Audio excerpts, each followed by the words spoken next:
It is the reason why the government of Kenya, we're now deploying technology.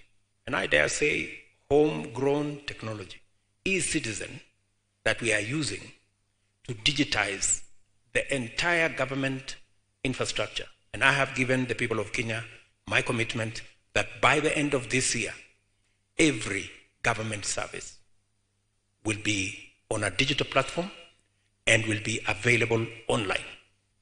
Meaning we can be much more efficient, we can be much more effective, and we can eliminate unnecessary barriers, including being much more accountable.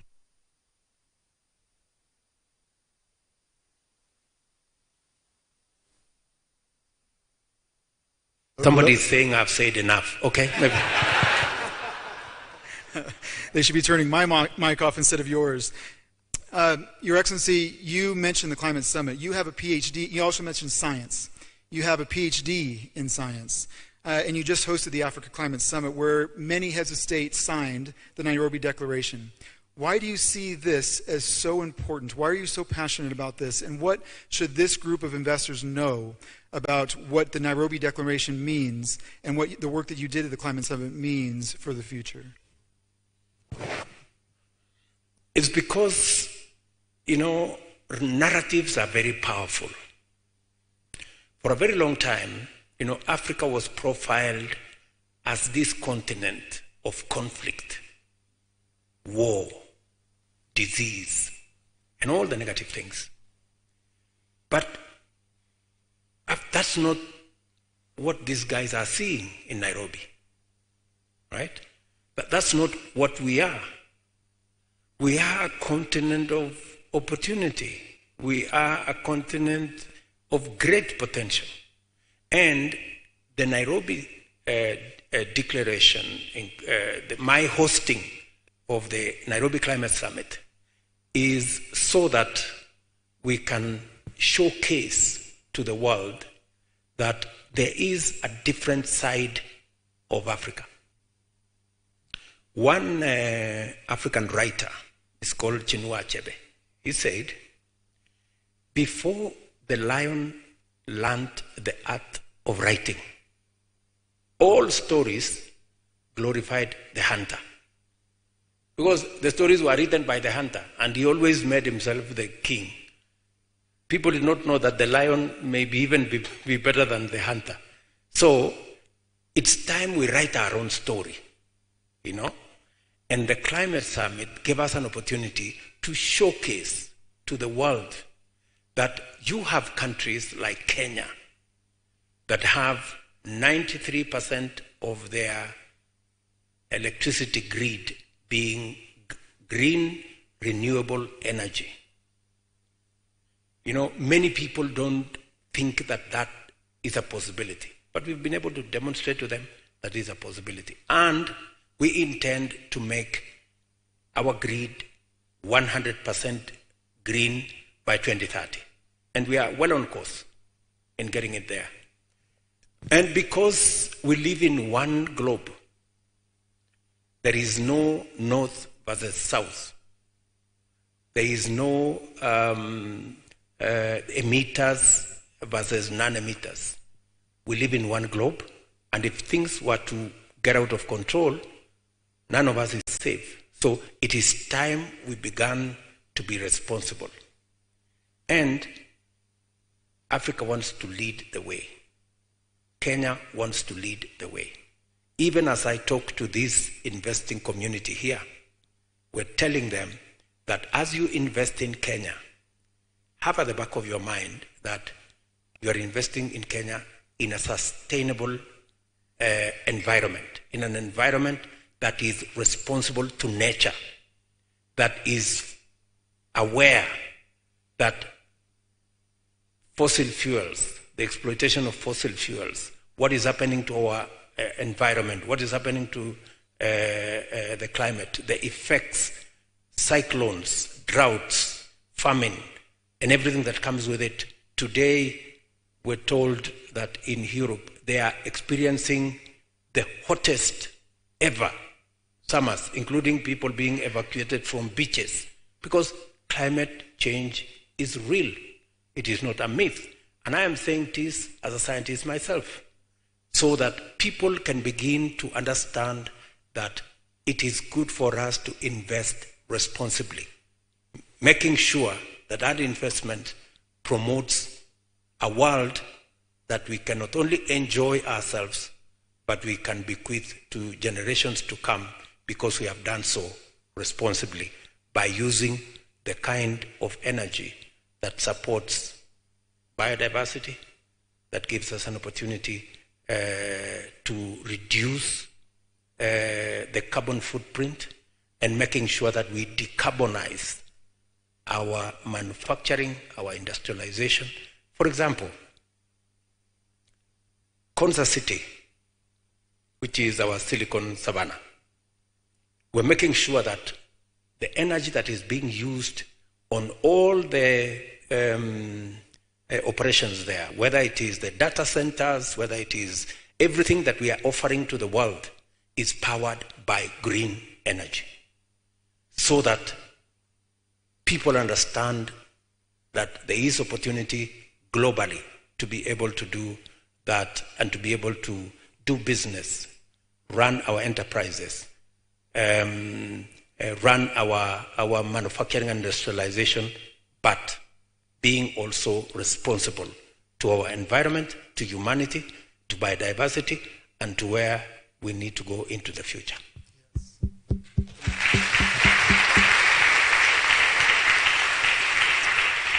Mr. President, you took office about a year ago, September this time last year. And in that time, through leadership in areas just like you discussed in climate, you've been named one of the top 50 global leaders in the world. In thinking about that, you've now focused on the AU, the African Union, is now part of the G20, and that's something that you've spoken very openly about. Why is that so important for the future of Africa, for the future of Kenya, and why is that so important for entrepreneurs to be able to build great companies in this continent?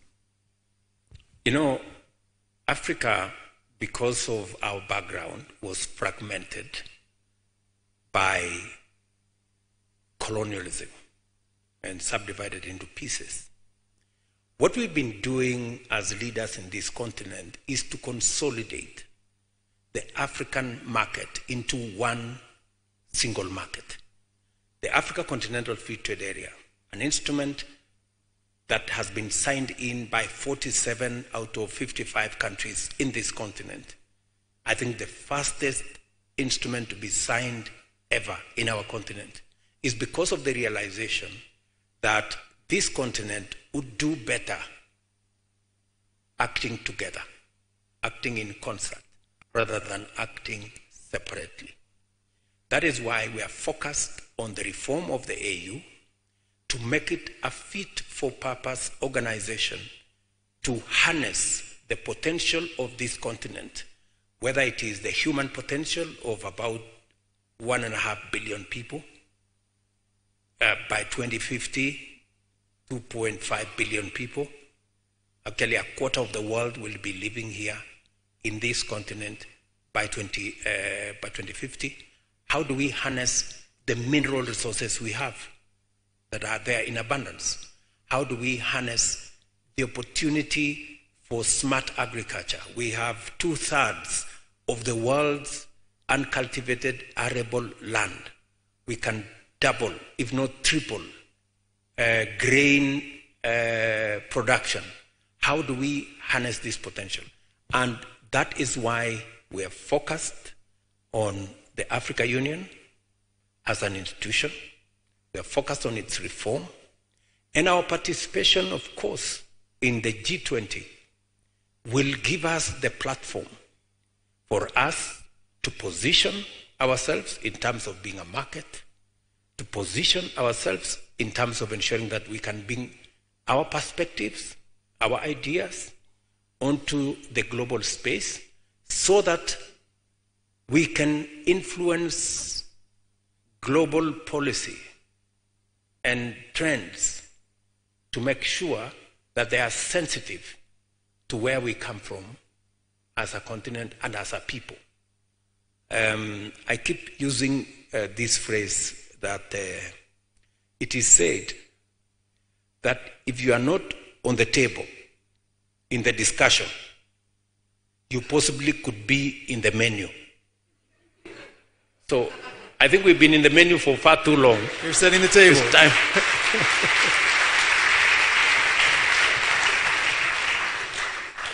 Your Excellency, you are an entrepreneur, and you're passionate about technology and entrepreneurship, especially as it impacts the rising generation in Kenya and in Africa. We have a room full of global investors. What would you want them to know about the Kenyan ecosystem that shows them? We've heard a lot about Kenya's open for business, Nairobi's open for business. What would you want them to know about their investments and the potential for investments here in great entrepreneurs in Kenya? A couple of things. We are leading the way as government of Kenya in leveraging on technology, using technology to deliver government services, as I have said. Government services, we've just distributed fertilizer for the first time in Kenya using technology. We are reaching out on our services to vulnerable communities, about 1.5 million of them, using technology. This morning, and I apologize, I think there was a conflict in my diary. This morning... We were just getting ready for you, it's okay.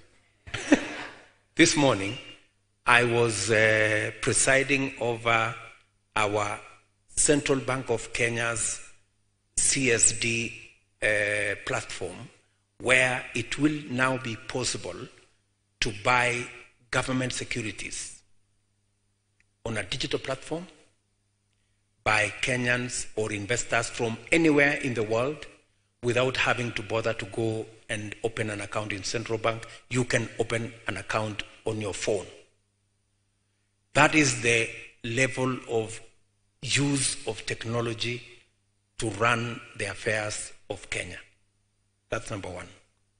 Number two, I want to tell the investing community here, apart from being a tech or technology understanding country, there is a whole opportunity, not just around Kenya, but using Kenya to get into the East African community, about 7 countries, to get into the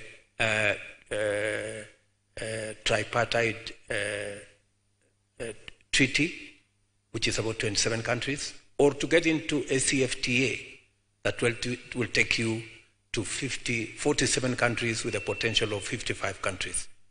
That is the opportunity that you have, number one. Number two, we are aligning our laws. The startup bill that hopefully we should be able to complete in the next 2 or 3 months will also provide a space for investors to use Kenya, not just as a destination for investment as a country, but to use Kenya as a place where you can deliver your investment opportunities beyond Kenya into the African continent. And number three, we are aligning all the opportunities so that you can also tap into our young people with fresh ideas, with creative opportunities, with innovative talent, to maybe start one of the largest companies. M-Pesa, if M-Pesa is anything to go by, we have a reservoir of many other young people who can do what M-Pesa has done.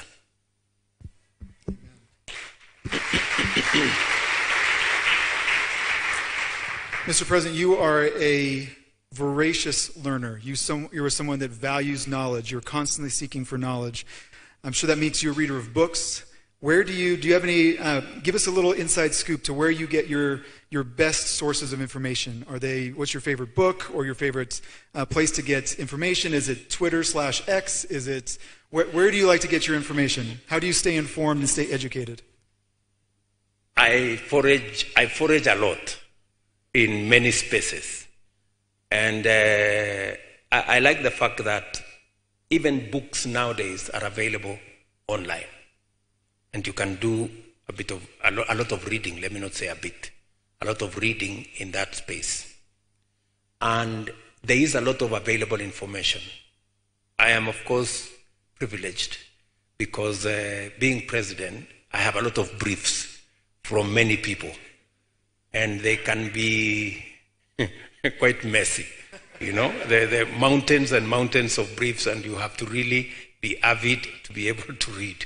But many people out there have a lot of talent, and I must be grateful that sometimes I look intelligent for no effort that I have made. Many people have made so much effort to put things together for me to read and to understand so that I can push the agenda of the country.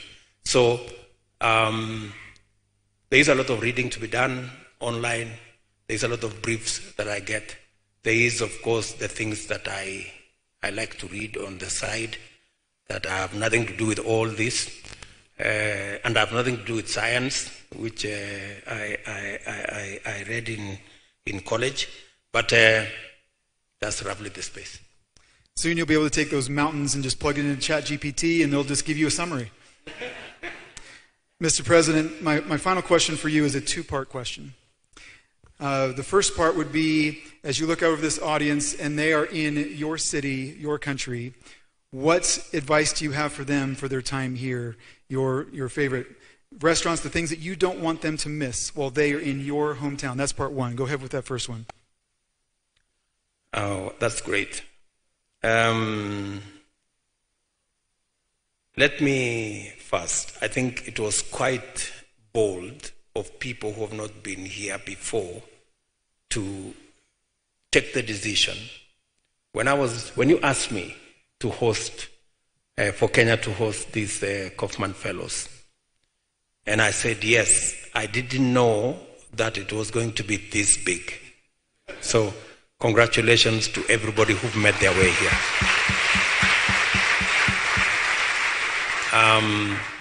And I am very sure that it won't be the last time you're here. I know you have found your home in Kenya.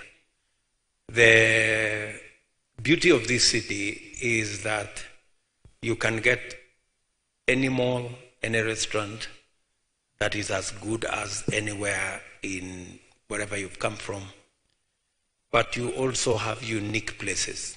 I would suggest to you, find time and go to Bomas of Kenya, maybe, if you want to have have a taste of Kenyan culture. Find time and go to find some favorite Kenyan cuisine at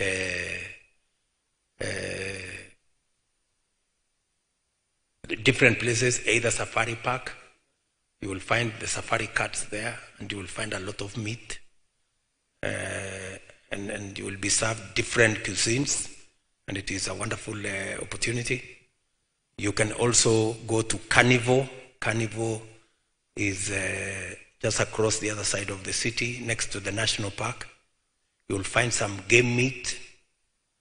If you haven't eaten crocodile meat, if you haven't eaten all the other game meat, but they are licensed, so you don't have to worry. So you can sample all that, or you can find some of the coffee shops right in this mall around here. The coffee shops are really good, and don't miss to eat ugali. Ugali is the local staple food. It's made out of corn or maize, for that matter. In fact, for Kenyans, we eat that meat, pounded ugali for breakfast, for lunch, and for dinner, and from Monday to Monday, and sometimes 365 days, and it never gets boring. So it's something to taste. Thank you, Mr. President. My final question for you is, this is our 13th Global Summit and our first Global Summit on the continent of Africa. We chose to come to Kenya as part of our discussions, and we're so grateful for you welcoming us here. As we think about this group in Kauffman Fellows, we care deeply about the human element of technology and innovation. You have made it a big part of your leadership to also focus deeply on humans and on individuals.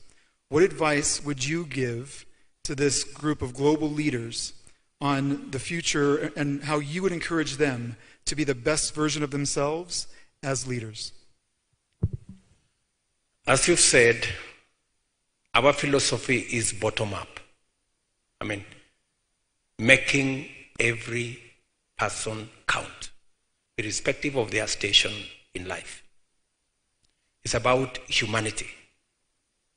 And it's about minding about people, whoever they are, whatever their status, whatever they look like. White, yellow, black, whatever. And it is the reason why part of our plan is food stability and food security, to make sure nobody sleeps hungry, whoever they are. Financial inclusion is the reason why we rolled out what we call Hustler Fund. Today, courtesy of technology, Hustler Fund, which is 9 months, 8 months old, has 20 million Kenyans on the platform. 7 million Kenyans borrowing every day. And $300 million of borrowing in the last 8 months. It's about ordinary people borrowing small amounts, but making a big difference. Humanity is what we are speaking to. Whether we are talking about universal health coverage, we want to make it as available as possible. We are hiring community health promoters, 100,000 of them, so that every 100 households have somebody to think about them and their medical needs and health requirements. It's about people. And I want to ask the men and women in this team, even as you do what you're doing, front, center, left, right, is humanity. Ultimately, we must do the things that promote who we are as people. And we must never lose sight of the people. Sometimes they say, I don't know how they put it, they say either you get lost in the forest looking for the trees, or you look for the trees and get lost in the forest, one of the two. So we must never get lost. Even in the midst of all the things that we are doing, we must keep our humanity in focus. Mr.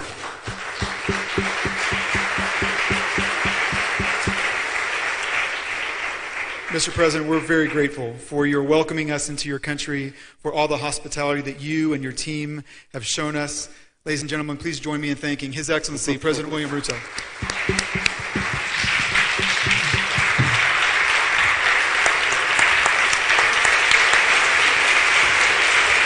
Your Excellency, before exiting the stage, Your Excellency, just with your permission, if you can just have one picture with the CEO and also the leadership. If I may invite Senior Vice President Natasha Funk to join in the picture.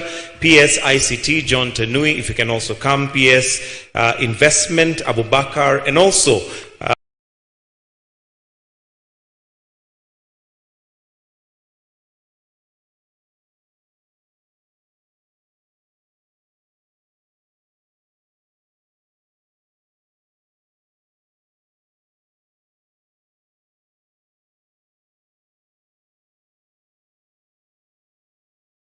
we were also joined by